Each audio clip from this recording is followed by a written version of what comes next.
Ayen. It's okay, we have coffee. Okay. What is up, guys? Welcome to my channel. This is like the first revamped video I am doing. If you guys don't know me, my name is Emma. I, fun fact, started a YouTube channel about maybe 10 years ago.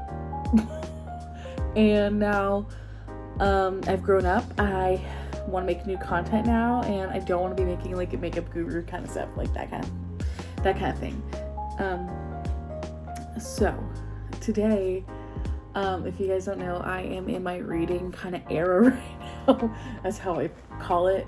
And I have a bunch of books that I have read from literally January 1st until June 30th. So I really want to share them with you guys, give my opinions, and just kind of have a fun time on this video.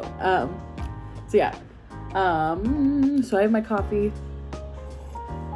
I have my GoodReads up on the screen so I can see all of my rankings on them and everything like that. So without a further ado, let's get started. I'm going to start at the very beginning of this year. I actually finished this book literally on January 1st. I was reading it beforehand, and I got this book at the Barnes & Noble sale that they were doing for hardcovers. So I got Eleanor and Park, and I finished this literally in a couple days. And I really like this book. I gave it a 5. I'm kind of glad that I started with this book because it really got me into my reading kind of phase, and I just started reading up a storm after that. But literally, if you don't know what this book is, think it's basically two teenagers, two outcasts, let's just say that. And basically, once they meet and form some sort of connection, a whole world begins around them. So I really liked it. I love their point of views. And yeah, I was just really glad to start this year off with a great book. The next book that I read, I believe, was this summer I Turned Pretty, the second book, which is It's Not Summer Without You. There's a lot that happens in this book. Don't get me wrong, I think it was a great book, and I gave it, I think, a 4 stars. Hopefully I gave it 4 stars. I might be wrong. No, I gave this one 3. I was I was getting a little bit frustrated with the characters. I said the plot was pretty stale until the end. I just felt like I kept hearing Belly complain a lot. And I understand, she's a teenager, and I think that's something I just didn't take into account. But I feel like I'd give a 3.5. There's a lot happens in this book. I feel like I want to reread this series again once I don't have a lot of books that are on my TBR still. But so I would love to read this, maybe even annotate it and do the sticky note thing that everybody does. But yeah, I gave this one a 3. It might change, who knows. But I also read the first book over Thanksgiving break, so that's why I read the second one. The next book that I read, which I'm trying to think which one it was. Oh, this one. Okay, so this one is technically a DNF. I did not finish this one. I was really frustrated with it. Basically, this book, if you guys don't know what the movie is, it's on Netflix actually, but basically Cassie is I think she's type 1 diabetes, and she has type 1 diabetes, and is a struggling artist and can't afford her medicine. Meanwhile, Luke is a recovering drug addict or something like that, or alcoholic, I don't remember which one, and he is in the Marines. And so there's a whole thing about how any Army wife or Marine wife or whatever it is gets a $2,000 stipend, and so they make a plan to basically fake a relationship so that way she can get her money and he can pay off someone from his past. And that's basically it. But oh my god, the main character is so not likable, and I think that's something I look forward to, is can I relate to this character? Can I actually be friends with him? Or do I at least enjoy their narrating it? And if I can't enjoy it, then I don't want to read it. And this is a book that I did not want to read after like maybe, I think it was like halfway through, and I was like, I can't, this is too much. I can't do it anymore. So as a DNF, I kind of want to get rid of this book because it makes me mad to look at it. But you know. I think the next book that I read was, I'm going to go with this one. The third book in the Summer I Turn Pretty series, which is We'll Always Have Summer. I really like this one. It was a good way to wrap up everything, and I think this is a really good book. I actually like it. I give it a 4. I think if I was to rank all 3, I think I would say The Summer I Turn Pretty is I would rank that the highest. Then I'd rank this one second best, and then I think I'd rank the second one last. But I think maybe it's just because I'm a Conrad girl and not a Jeremiah girl, so that's probably why. But yeah, these kids making some stupid decisions, but you know, they're kids, that's why. But yeah, I think that's a really good series, and Jenny Han likes to make her main characters Asian, so I really appreciate that as a fellow Asian. Okay, next book. I don't know, we're just going down the line. I have all of them like on my bookshelf literally right here, so I'm just gonna pull and we're gonna talk. Next is Me Before You. I love this book with all my heart, and I love the movie too. I've been trying to look for the movie everywhere, but I can't find it. Let me see what I literally cried. I was laughing. It was just really good, and I listened to this as an audiobook, but I wasn't following along with it, and whoever does the audiobook on Audible, she did a great job, so I really appreciate it. And I just I love Louisa. She's just so quirky and stupid sometimes. So yeah, I gave this a 5 for this one. Next one I have is The School for Good and Evil. As you can see, I had a whole theme of reading books that were based off of movies or TV shows, just because I can envision them better. I read The School for Good and Evil by Soman Chainani, and let me just make sure I'm reading what I wanted to say. I gave this one a 3. I don't think it's my type of book. A lot of like world building in this one, and also just like, I feel like you have to understand lore, even though like it's the first book, and there's just a lot that happens, and I kept falling asleep, I'm not gonna lie. So it just wasn't my favorite book, but you know, I think it's good for somebody who likes like fantasy and stuff like that. But yeah, I don't think it's like a horrible book, and it was $8.99. That's not a bad book, like bad price for a big book like this. But I think it's also I want to say it's like, I don't want to say it's a middle school level, but you know, let me just make sure. Because GoodReads, I think oh, it's young adult. It's young adult. Okay. But yeah. So, but I did like the movie, don't get me wrong. Okay, next book on my shelf is It Ends With Us. I read the Colleen Hoover book of the freaking year. And God, when they said there's a lot of spice in this book, they were not lying. I'm like sitting on the couch with my family reading this book, and I'm like, I feel like I should go into like another room to read this. So definitely a lot. I gave this one a 4. I think I like this one better than the sequel, and I'll get into that later. But yeah, I read this one. I read it pretty quickly, and I think her writing is very easy to get through. I'm currently reading Ugly Love right now by her, and I'm like 100 or something pages in, and I think that's the thing I like about her writing style, is that it's very quick and easy to get through. But yeah, I think it does do a good job with showing how hard it is to get out of a domestic abuse kind of situation. Lots of trigger warnings, so please do your research before you read this. But I am excited for the movie to come out to see what happens. So yeah. So I definitely took a little bit of a reading hiatus for a hot minute, but I did listen to Dear Evan Hansen on my way home for school. I did the audiobook, but yeah, I literally started reading this book, and then I couldn't do it, and I needed the audiobook. So where is my hello? I gave this one a 3.5.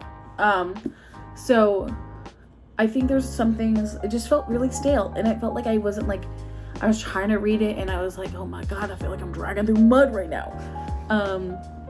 But I really do like, there's points of view from Connor, and obviously I'm not going to spoil anything for you guys if you guys have never seen the musical or like read the book, but there's points of view from Connor, and that's all I'm going to say, but I really appreciate those, and I think that's why I gave it a 3.5. I would have just given it a 3, but I think having those points of view really helped.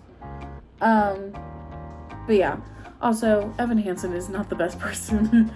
We can go into a whole debate about that. So, next book I read was The Do-Over by Lynn Painter. I really did like this book. I gave it a 4. I always love Groundhog Day types of books. And this was also my first Lynn Painter book. So, it was just a really fun read. It wasn't like too high stress.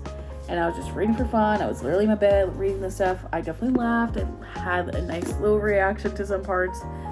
But yeah, I love their romance, well, their friendship turned romance kind of thing. But yeah, Emily, that's what her name is. I always forget it. Okay. This is probably my favorite book of the year, of the century. This is very high up on my list with another book that I have kept for all these years, and I can get into this. Actually, I'll just tell it now. My favorite book of all time, it's weird. It's called Geeks Girls Guide to Cheerleading. Nobody make fun of me. I won't make fun of your favorite book. I have had this book since 7th grade. Oh, and this book is right up there with it. I don't even know how I found that book, but you know. So, this book right here, my favorite. It's no spice, which is weird because I usually like a little spice to it. There's a little bit of a plot twist at the end, which I do like, and it's just so good. I love this one, and it makes me really want to read any other Catherine Center books because I just really liked it, and I really loved her writing. And I was actually listening to this on audiobook for a little bit while I was knitting, and whoever was doing the audiobook, oh my god, I loved her. She was so witty, and it was just chef's kiss. Mwah. What am I doing? I can't do it. Never mind. Mwah. Chef's kiss. I can't, literally. But yeah, this book is probably one of my favorite books of the year, of the past 10 years, literally everything. So, the next book that I read, I wanted to go with something shorter, so I chose Normal People by Sally Rooney, and I think I gave this one a 3. It wasn't my cup of tea. One thing about Sally Rooney, if you guys don't know, she doesn't like to use quotation marks, so that really threw me into a loop for a bit, but after a while, I figured out, like, how her writing style works and everything. I think my thing was, it was just kind of hard to keep track of everything, so, like, obviously, it jumps timelines, but I do love how you could just see the progression of their friendship. I haven't seen the actual show yet, so I kind of want to put Normal People on to watch it, but, yeah. It definitely wasn't, like, a horrible book, but again, not my favorite. The next book that I read is Emergency Contact by Mary H.K. Choi. I gave this a 4. So the thing about this book is I've had this book on my shelf for I don't know how many years. I don't know why I picked it up all of a sudden, but it's just been on my shelf and I've never read it. And I said, okay, we're going to do it now. We're going to read it this month. Actually, I read it in June. So yeah, I finished it June 2nd. I never read this book. And I'm really glad that I did. It was very good. I think honestly, it's one of those like relationship kind of books where this might turn into a 4 or a 5-star rate for me later on. I just really like their relationship and how like awkward they both are, and I love those kinds of people. But yeah, and again, she's Asian, so another Asian character, which I really do appreciate. But yeah, I did like this book a lot. I would say the first 100 pages are kind of weird and to get into, but then as soon as you like have their interactions between Penny and Sam, making sure his name is Sam. Yep, Sam. It's so good. And I think there's some subplots that are a little weird though, and they never, like, I don't know why they happen, but you know, but I really appreciate this book. Okay, this next one's gonna hurt me a little bit, but this is Howl's Moving Castle. This book is literally my favorite movie. Like, this has been turned into a movie by Studio Ghibli. It is my favorite movie of all freaking time. I have a tattoo of it. I have paraphernalia of Howl's Moving Castle. Like, I have a backpack. I have like all this kind of stuff. I have a pin. It's literally my favorite movie, and it kills me to say this, but I did not like the book. It was just really hard to follow, and there were so many things happening, and I just felt like this plot, it strayed so much from the movie. And I think that's part of it, is that I love the movie so much that the book obviously is not going to be completely like the movie. But this just it just screams like I don't know, I felt like it was all over the place, and my brain was hurting from reading this. I had to use an audiobook to like actually follow along with it. What else did I say? Yeah, it was just really hard to enjoy. And I do like the relationship between Calcifer, Sophie, and Howl. I think that like triangle, I love it. But yeah, I felt like the ending of the book kind of felt like, it just felt like I'm rushing to get everything wrapped up. So that's my 2 cents on this book. I'm kind of sad that it wasn't better. Okay. We're getting towards the end. 2 more books. Okay, the next book I read was Beach Read by Emily Henry, and I love this book. It's so good. I'm so upset that I haven't read this sooner and haven't been on the Emily Henry train, because like this book is so good. Witty banter, butterflies in your pants, butterflies in your like heart, everything. I literally saw a TikTok on this book and I was like, yes, yes, yes. But yeah, I just loved it. I just love their literally their witty banter, and then it was just so good. I can't say anything else. It just was really good. So thank you, Emily Henry, and I bought another book of yours literally the other day because I want to read more of your work. And then the last book that I read in June was It Starts With Us, which is the sequel to It Ends With Us, which originally this wasn't supposed to come out. This wasn't supposed to even be a sequel. It was just supposed to be one book and that's it. And Colleen Hoover decided to write a second book, and I liked it. I think it was cute. There was just a lot, like it just a lot of cheesiness, and I just wasn't having it. It's not like it's a bad thing, but it was just felt really cheesy and felt really forced in some areas. But it, like, I still gave it a 3, probably a 3.5, honestly. But yeah, I liked how we dived into Atlas's family history a little bit better, so that was really nice. And I'm glad that they got to have like a little happy ending. So that is everything that I have read. I've read a couple other like textbook kind of things, but I'm not going to bore you guys with those. But yeah, that's basically everything I've read. I can't wait to make more content for you guys and to hopefully post more on this channel. But yeah, hope you guys have a great rest of your day. Make sure to subscribe, give a like on this video, and comment down below any other books that you want me to read or any challenges you guys want me to do. So I'll see you guys next time. Bye.